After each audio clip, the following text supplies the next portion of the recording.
Welcome everyone who is watching my video. तो सबसे पहले हमारे चैनल में जो न्यू है वो हमारे चैनल को लाइक और सब्सक्राइब कर दें और बेल आइकन दबाना ना भूलें।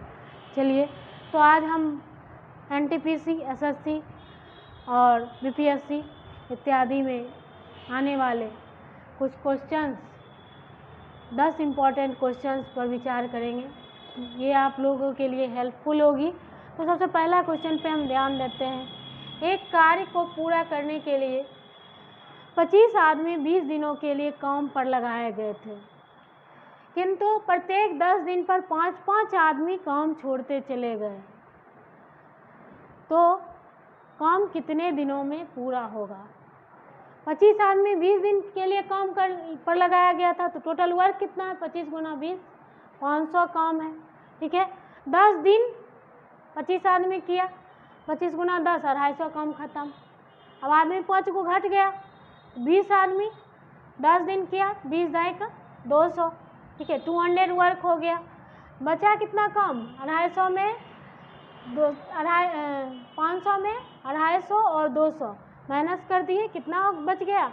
50 काम बचा। 50 काम कितना आदमी करेगा? 10 दिन 25 आदमी किया, फिर 10 दिन 20 आदमी, फिर 10 दिन 15 आदमी, 5 आदमी घट जाएगा। ठीक है, तो कितना दिन हुआ टोटल? 10 दिन प्लस 10 दिन प्लस 50 काम बचा था 15 आदमी के लिए, प्लस 50 बाय 15 दिन। ठीक है, तो 20 प्लस कितना हो गया? 10 कट के 5 से 5 दाई 50, 5 दिया 15, 3.1/3 दिन, 20 प्लस 3 23.1/3 दिन में ये काम खत्म हो जाएगा। ठीक है, सेकेंड क्वेश्चन पर ध्यान देते हैं। 9 cm व 4 cm त्रिज्या वाले दो वृत्त बाह्य स्पर्श करते हैं। दो वृत्त है, दोनों बाह्य स्पर्श करता है। इनकी स्पर्श रेखा पर बनने वाले वर्ग का क्षेत्रफल ज्ञात करें।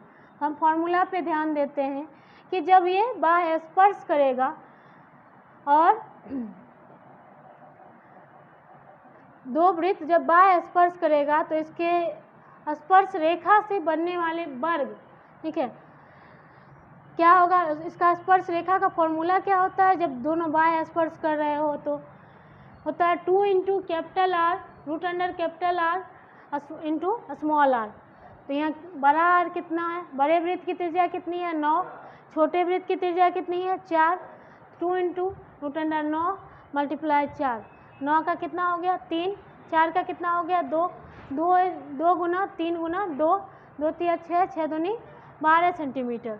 ठीक है, अब एरिया ऑफ स्क्वायर क्या होता है? Side into side. Area of square क्या होता है? Side into side. 12 इंटू 12, ठीक है, 144 सेंटीमीटर स्क्वायर। नेक्स्ट इससे रिलेटेड कुछ रूल्स और जानेंगे। जैसे ये दोनों स्पर्श कर रहा था सर्किल, तब ये रूल था। जब दोनों हटा हो सर्किल, एक बड़ा वाला सर्किल एक छोटा वाला, दोनों हटा हुआ हो और इसके ऊपर से या सिर्फ सीधा नीचे से, ठीक है, स्पर्श रेखा जा रहे हो, तो इसका फॉर्मूला क्या होता है? ये है डी, यहाँ से यहाँ तक का दूरी डी। ठीक है, तो स्मॉल डी का square minus capital R minus small R का स्क्वायर। ठीक है, स्मॉल डी का स्क्वायर माइनस कैपिटल आर का square minus capital R minus small R का स्क्वायर। ठीक है, इसी तरह बड़ा छोटा सर्किल हो और दोनों स्पर्श ना कर रहे हो, ठीक है, तो ये और तिरछा, इसके बीच में तिरछा स्पर्श रेखा खींचे गए हो, तो ए बी का क्या होगा? स्पर्श रेखा का लंबाई क्या होगा? Root under D square minus capital R square plus small R square. ठीक है, तो ये फॉर्मूला दूसरे क्वेश्चन में यूज होगा। ठीक है, चलिए क्वेश्चन नंबर 3 पे ध्यान देते हैं। क्वेश्चन नंबर 3 है, यदि राहुल किसी वस्तु को 10% लाभ पर श्याम को, राहुल किसको? श्याम को, श्याम उस वस्तु को 10% लाभ पर राजन को बेचता है, तो राजन का क्रय मूल्य कितना दिया है? राजन उसको कितना में खरीद रहा है? 660 रुपया में, तो राहुल का क्रय मूल्य क्या होगा? ठीक है, जब लास्ट वाले व्यक्ति का क्रय मूल्य दिया हो और शुरू वाले व्यक्ति का क्रय मूल्य पूछ रहा हो तो क्या करेंगे? उल्टा गुना। ठीक है, इसी में यदि राहुल का दिया रहता, राजन का पूछता तो सीधा गुना, राजन का दिया है, लास्ट वाले व्यक्ति का दिया है, राहुल का पूछ रहा है तो उल्टा गुना। ठीक है, तो कितना है राजन का क्रय मूल्य? 660 और गुने उल्टा गुना मतलब क्या है? 10% लाभ है यानी 110/100। ठीक है, तो उल्टा गुना यानी 100/110, फिर गुना उसका 100/110। सॉल्व करते हैं, 0 0 कैंसिल। ठीक है, 11 6 66 और यहाँ बचा हुआ है क्या जी? 11 यहाँ बच गया। 60 गुना 10 गुना 10/11, 6000/11 रुपये। इस डिसमल में जाएगा 11 5 55, 5 60, 11 चौक 44, 6, फिर 11 5 55, 5 60, फिर 11.545.4 रुपया। ठीक है, नहीं ध्यान दिए थे। नेक्स्ट क्वेश्चन है, एक नाव धारा की दिशा में 24 किलोमीटर की दूरी 3 घंटे में तय करती है, जबकि धारा की विपरीत दिशा में यही दूरी 6 घंटे में तय करती है। तो नाव की स्थिर जल में चाल क्या है? जब हवा चल रहा होता है तो जिस डायरेक्शन में हवा हमको धकेलता है, ठीक है, हम उस डायरेक्शन में यदि जा रहे होते हैं तो वो धारा की दिशा में चाल होता है, और अपोजिट डायरेक्शन में आ रहे होते हैं तो धारा के विपरीत दिशा में आते हैं। ठीक है, तो धारा के दिशा में चाल कितना हो जाएगा? दूरी दिया, समय दिया, कितना हो जाएगा? 24 दूरी बटा समय चाल निकलता है, चाल बराबर दूरी बटा समय 24/3। ठीक है, 8 किलोमीटर पर आवर। धारा के विपरीत दिशा में नाव की चाल कितना हो जाएगा?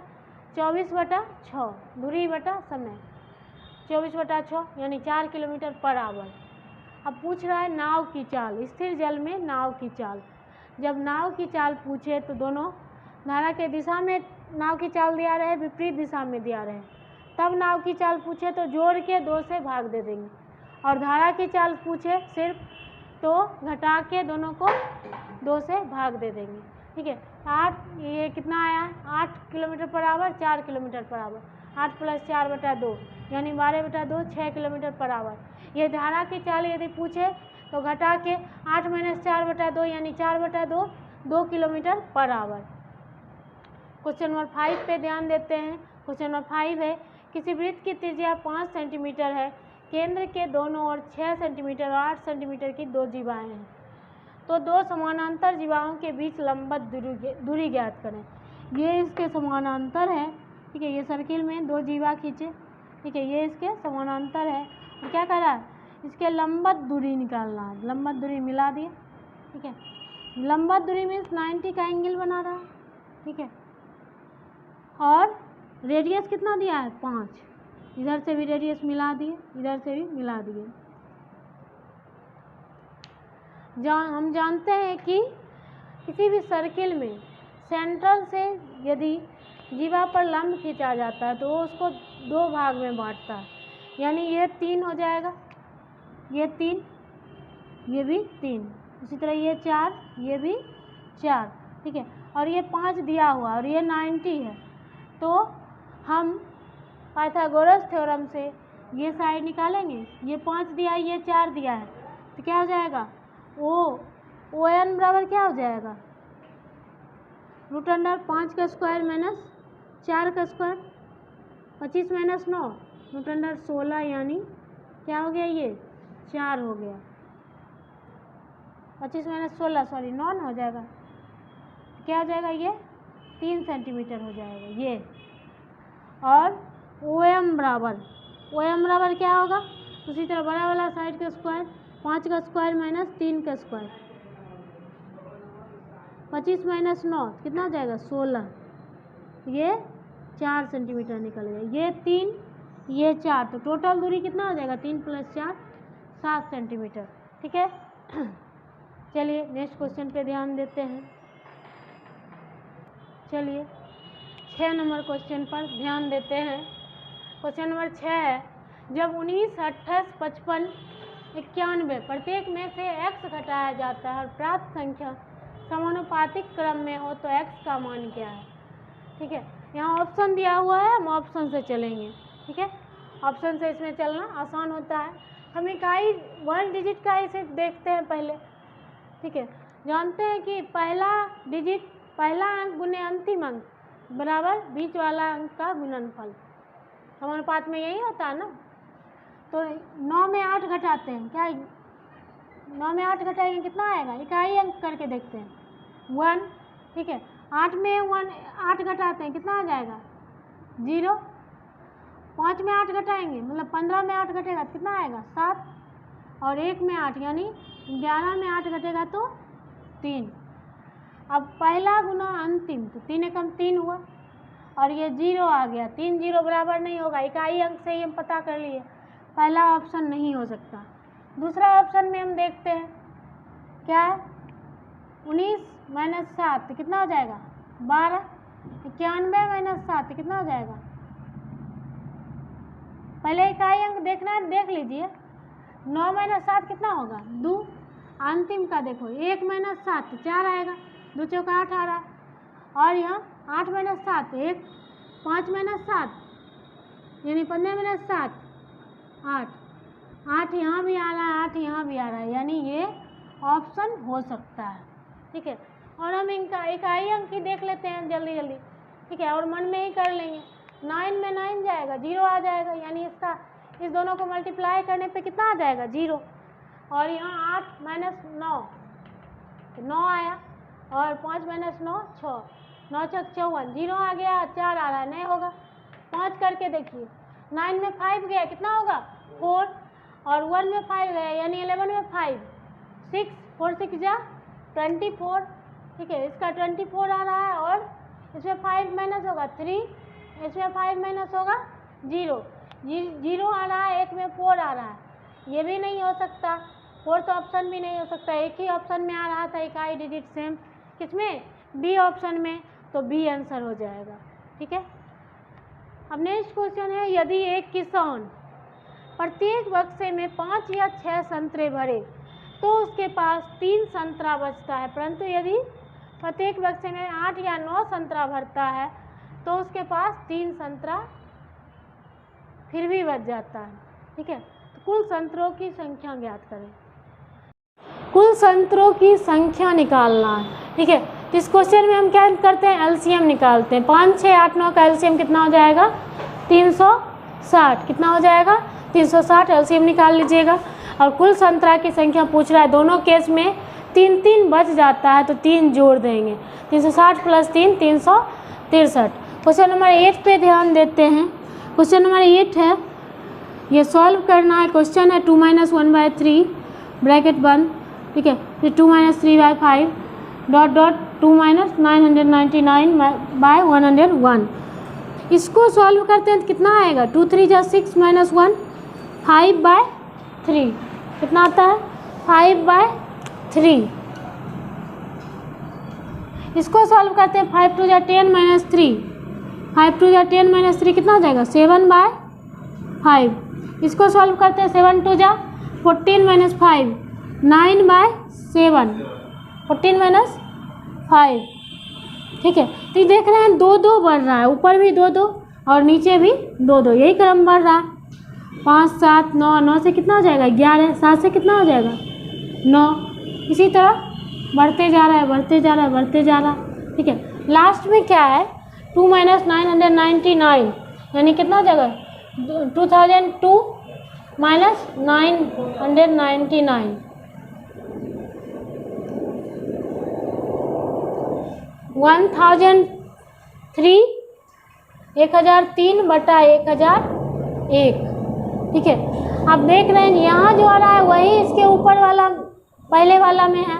ठीक है, तो इसमें क्या हो जाएगा 1000, इससे पहले वाला में क्या हो जाएगा 1001/2 माइनस कर दीजिए, कितना हो जाएगा 999। ठीक है। इसी तरह आगे इधर भी बढ़ता जाएगा, यानी ये 5 कैंसिल हो जाएगा इस क्वेश्चन में, 7 कैंसिल हो जाएगा, 9 कैंसिल हो जाएगा, इसी तरह बीच वाला सारा कैंसिल होता जाएगा, ठीक है। तो बचा क्या, लास्ट का 1003 और शुरू का नीचे में क्या बचा 3, 1003/3, ठीक है। यही हो गया इसका answer. Question number 9। Question number 9, एक किसान के पास 945 गाय व 2475 भैंसें हैं। इसको न्यूनतम समूहों में इस प्रकार चलाना चाहता है कि प्रत्येक समूह में एक ही प्रकार के जानवर हो, वह प्रत्येक समूह में जानवरों की संख्या समान हो। तो समूहों की संख्या क्या होगी। इस तरह के क्वेश्चन में क्या करते हैं, HCF निकालते हैं। 945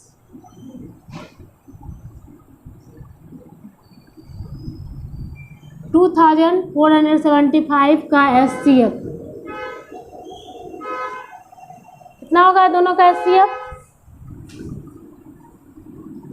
45 होगा, ठीक है। इसको निकाल लीजिए।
HCF कितना आ गया 45, कितना आ गया 45।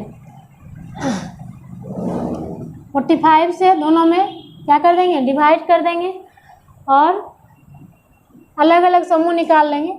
900 गाय का समूह कितना हो जाएगा 945/45 कितना हो जाएगा 45 दूनी 90 है, 45 से कम 45, 2475/45 कितना हो जाएगा, सॉल्व करके 55, ठीक है। तो टोटल समूह कितना हो गया, दोनों को क्या कर देंगे, प्लस कर देंगे, दोनों को प्लस कर देंगे। 21 + 55 76 समूह। चलिए ठीक है, नेक्स्ट क्वेश्चन पे ध्यान देते हैं। क्वेश्चन नंबर 10 है, 8 संख्याओं का औसत 21 है। यदि प्रत्येक संख्या में 8 से गुना कर दिया जाए तो नई संख्याओं का औसत क्या होगा। जब किसी संख्या का औसत दिया रहे और कहे कि प्रत्येक संख्या में जितना जोड़ देगा औसत में भी उतना जोड़ देंगे, वही आंसर हो जाएगा। प्रत्येक में जितना घटा देगा औसत में भी उतना घटा देंगे, वही उसका आंसर हो जाएगा। बोल रहा है इतना गुना कर दिया जाए तो इसका औसत कितना होगा, तो औसत में भी उतना से ही गुना कर देंगे सीधा। 21 × 8, नए संख्या का औसत क्या हो जाएगा, नए संख्या का औसत 21 था, 21 × 8 कितना हो जाएगा, 8 1 = 8, 8 2 = 16, 168 हो जाएगा नए संख्या का औसत। यदि कहता 5 जोड़ दिया जाए तो क्या हो जाता है, नया संख्या का औसत क्या हो जाता है 21 + 5। यदि कहता घटा दिया जाए तो क्या हो जाता है, उसमें भी घटा देते 21 - 5, ठीक है। जोड़ने यदि इस प्रत्येक संख्या में जोड़ दिया जाए तो एवरेज में भी हम क्या करते हैं, न्यू एवरेज में जोड़ देते हैं। घटा दिया जाए तो घटा देते हैं, गुना किया जाए तो गुना कर लेते हैं, ठीक है।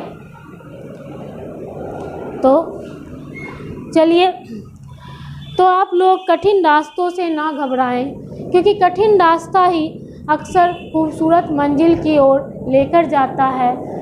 और आप लोग लगातार अपने वर्क में लगे रहें, अपने कंपटीशन में लगे रहें। फिर से मिलते हैं आप लोगों को न्यू वीडियो में नेक्स्ट डे।